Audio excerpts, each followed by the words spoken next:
Welcome back. House Speaker Kevin McCarthy is in Israel with a bipartisan congressional delegation to mark the country's 75th anniversary. This morning, McCarthy will become the second Speaker of the House to give an address to the Israeli parliament. NBC News foreign correspondent Raf Sanchez is in Tel Aviv and joins us now with the latest. Raf, good morning to you. So what is on Speaker McCarthy's agenda while he's in the country? Stephen, good morning. As we speak, McCarthy is meeting Israeli Prime Minister Benjamin Netanyahu. These are two men who have known each other for a long time. They are meeting first one-on-one and then with that expanded delegation of both Democrats and Republicans from the House. And Israel, of course, is the #1 recipient of Israeli military aid, which has to be approved by Congress. So Netanyahu makes a real point of maintaining relations not just with the White House, but also with congressional leaders. And then, as you said, McCarthy is going to become only the second American speaker in history to address the Israeli parliament, the Knesset. The first was Newt Gingrich back in 1998. Those are the business parts of this trip. There have also been a number of ceremonial functions, McCarthy visiting the Western Wall in Jerusalem and also Yad Vashem, Israel's Holocaust memorial site. Stephen. Well, Raf, we know there are some tensions between the U.S. and Israel. President Biden has said he does not plan to invite Prime Minister Netanyahu to the White House anytime soon because of his government's controversial judicial reforms that have sparked so much outrage. So has that issue come up at all with Speaker McCarthy? Yeah, it sure has. McCarthy telling a right-wing Israeli newspaper that if President Biden doesn't hurry up and invite Netanyahu to Washington, McCarthy is going to do it himself. He'll invite the Israeli prime minister to come speak to a joint session of Congress.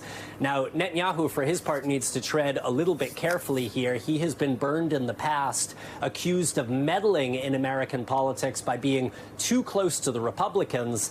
Back in 2015, he really kind of defied President Obama by speaking to Congress and opposing Obama's 2015 nuclear deal with Iran. He was also accused of being too close to President Trump at times.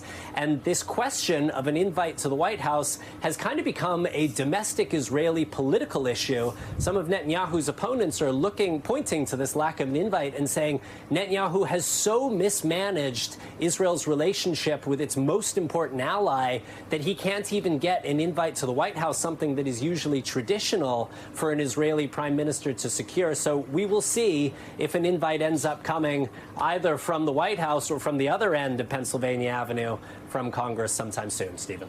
That invitation become quite controversial there, Raf. And speaking of what's behind this tension, the judicial reforms, where do they stand right now? Does Parliament plan to take up that issue this session? It is a really good question, and only Netanyahu really knows the answer to it. Back in March, he hit pause on these very controversial judicial overhauls in the face of these massive protests. He promised at the time that he would pass the overhaul in some form by the end of this session of Parliament, but no one really knows at this stage whether he's going to go through with it or not. There are negotiations going on between Netanyahu and the Israeli opposition to try to find some kind of compromise. Netanyahu is under major pressure from his right-wing supporters to make sure this overhaul does go through. There was a big march in Jerusalem last week, but he's also under major pressure from liberal Israelis who, in their hundreds of thousands, have been out week after week calling for an end to this overhaul. Stephen.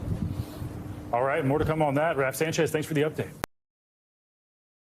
Thanks for watching our YouTube channel. Follow today's top stories and breaking news by downloading the NBC News app.